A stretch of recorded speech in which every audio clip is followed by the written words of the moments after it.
Assalamualaikum. Hari ni kita main wak kai crop pakai pau dah. Cara dia lagu mana tu kita main tengok sekali dah. Mula-mula kita buat cicak masuk dulu dah. Lepas tu telur stay. Lepas bodah kita ramah wi ayam dengan telur tu gelomok molek dulu dah.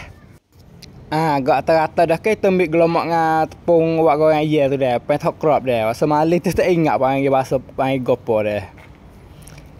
Ni setara ni boleh dah dah. Lepas tu tubuh minyak masuk dah. Kita mari goreng ayam pula dah. Belum nak buat ayam, kita tunggu minyak panas molek tu dah. Agak minyak panas dah ke, kita buat ayam kita gelomok dengan tepung saat ni masuk dah.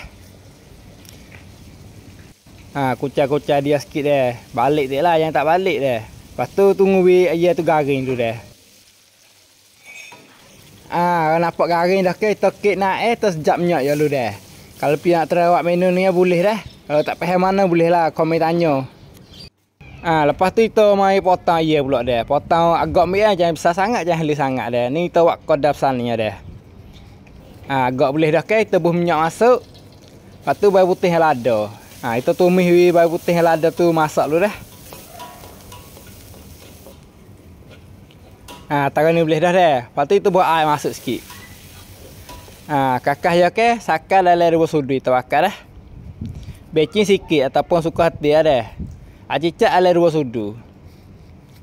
Lepas tu buat cicak potong sikit masuk dah. Cicak bukit lah.